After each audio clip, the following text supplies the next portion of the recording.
Hey, ladies and gentlemen, if you have been living under a rock, Jordan Peterson has been suspended, but the way things are going, you can consider it a ban. Let's watch his reaction. Hello, everyone. A few days ago, I penned an irritated tweet in response to one of the latest happenings on the increasingly heated culture war front, in response to the decision of an actor named Ellen Elliott Page. I am employing this awkward and impossible naming style because it is now apparently mandatory, and am probably doing it wrong nonetheless, as you're doing it wrong is the whole point of what has been made mandatory. But also, I'm trying to make a point. I've essentially been banned from Twitter as a consequence. I say banned, although technically I have been suspended. But the suspension will not be lifted unless I delete the hateful tweet in question, and I would rather die than do that. That's a ban though. And hopefully it will not come to that, although who the hell knows in these increasingly strange days. What was it that I said that caused such a fuss? And that fuss is just beginning. And even more importantly and complexly, what exactly was it that I said that resulted in the ban? Here's the tweet in question. Remember when pride was a sin? And Ellen Page just had her breasts removed by a criminal physician. And then a link to a story that detailed out the happenings. With the facts. Response from Twitter, quote, violating our rules against hateful conduct. You may not promote violence against, threaten, or harass other people on the basis of race, ethnicity, national origin, sexual orientation, gender, gender identity, religious affiliation, age, disability, or serious disease. By clicking delete, you acknowledge that your tweet violated the Twitter rules. Yeah, that's the problem. Delete. If you think we've made a mistake, submit an appeal to us. Please note that should you do so, your account will remain locked while we review your appeal. No, the account will remain locked anyway. So it's kind of condescending. It's like, hey, I take your car keys, and if you appeal, we're going to keep your car keys. You already took the keys away, you dumbo. Let's take this apart. First, it is clearly the case that I did not promote violence against or threaten anyone with my missive. Yep. So that leaves the arguably lesser sin of harass. Let's assume, since I wasn't informed, that that was the crime.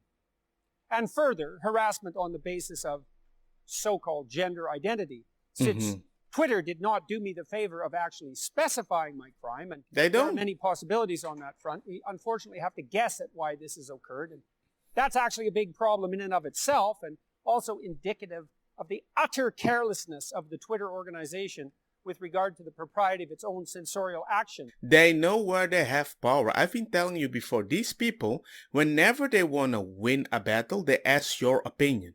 They don't give you an opinion because the rules they want to abide by is very simple, something that only they understand. They always ask, but what did you say? What do you mean by that? But no, you say it and then we talk. If you can say it, I'm not going to talk. So the Twitter monologue is, you tell me what you did wrong and we're going to make a rule why you did it wrong. Because they don't even know why they made it wrong. They just fabricate it when you try to apply logic. I should at least know exactly what I did wrong if I am required to acknowledge that my tweet violated the Twitter rules. What rules, you sons of bitches? Whoa! Precisely. Because such things matter when the accusations start flying.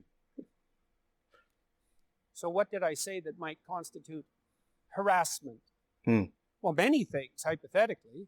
Let's begin with, remember when pride was a sin? Although that is merely a factual statement, because under the old rules, applicable even a decade ago, pride was a sin and had been recognized as perhaps the cardinal sin for thousands of years previously. it still might be regarded as unacceptable to the woke authoritarian moralists who now insist, for example, that we celebrate Pride Month. Not hour or day or week.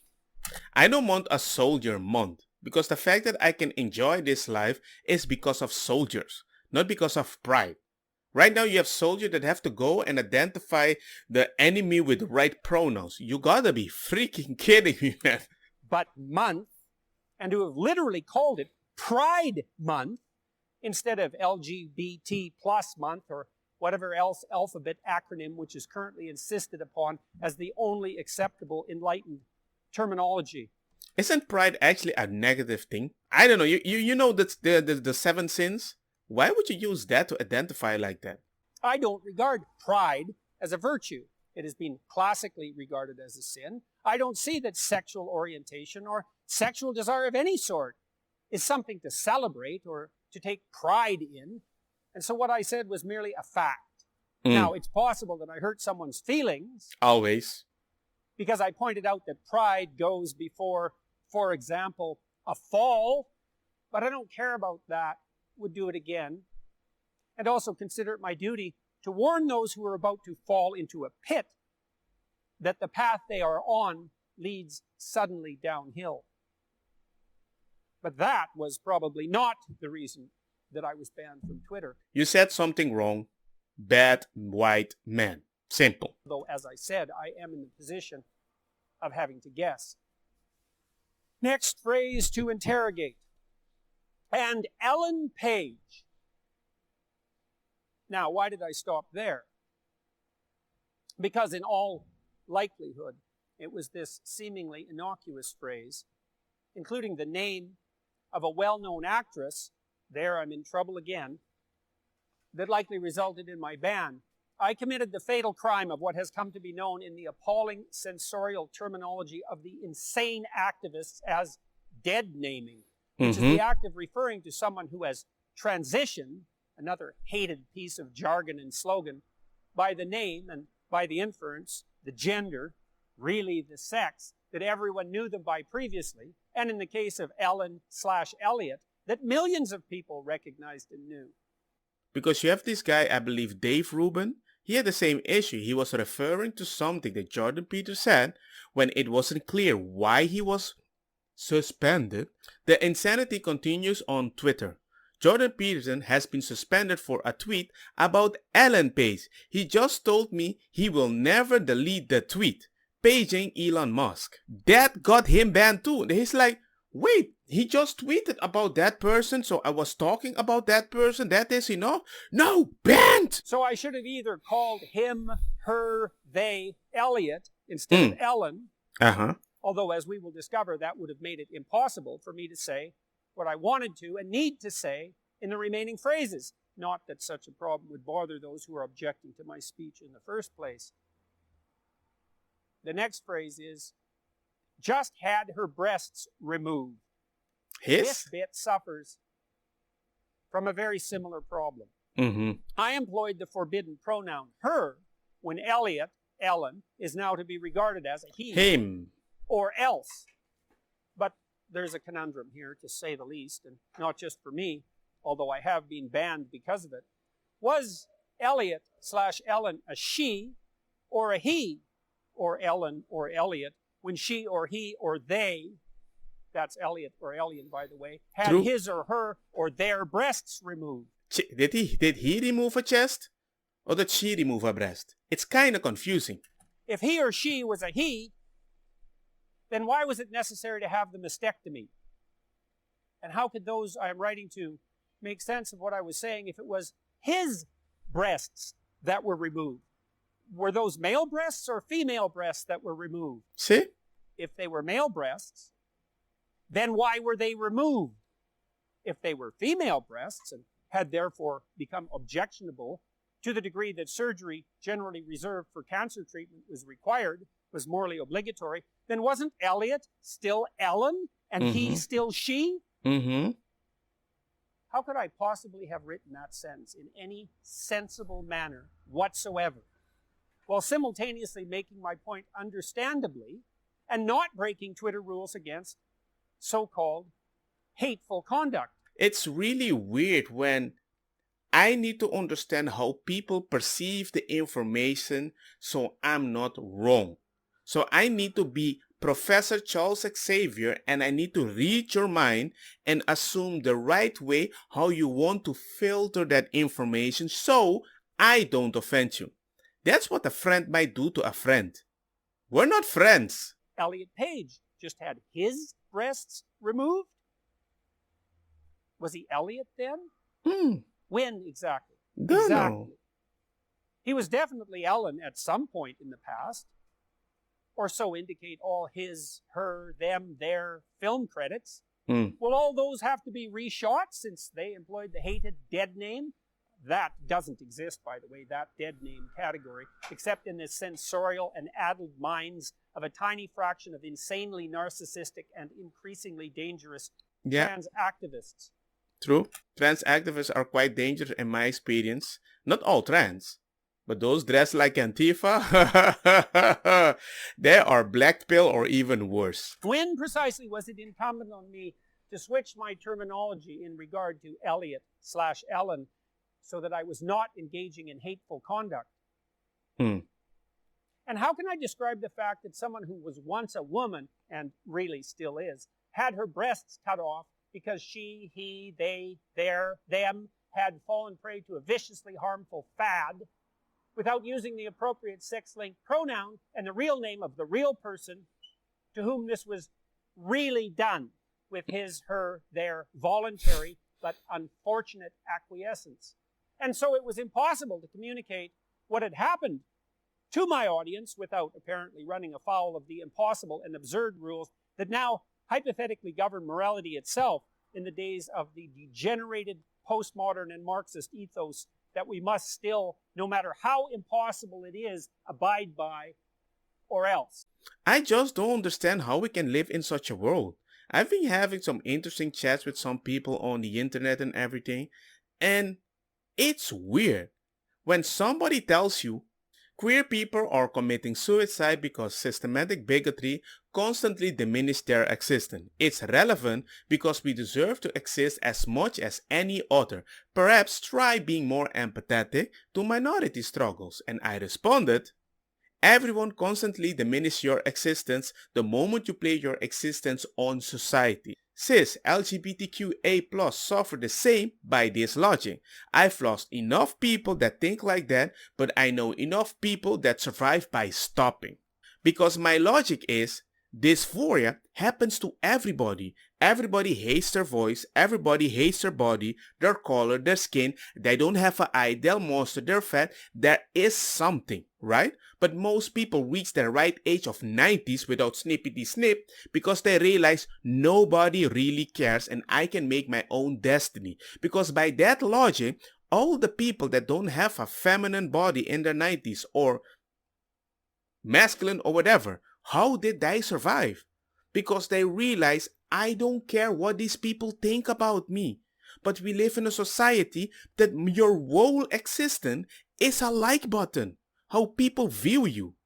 I don't want to live like that. But still, we have to care so much about you. That small percentage. Well, you know what? I care about that small percentage that transitions and once they want transitions back, nobody listens to them. That minority is little. I feel empathetic with those people way more because I understand them. When I lost my mom and I had one eye and nobody cared about me and they tell me people die, grow up, be a man, I feel like that minority that everybody ignored, right? I had dysphoria too. I wasn't a man, physical, bada beam, bada boom. Guess what? The moment I stopped caring and my father kept telling me, nobody cares, grow up, go do something outside.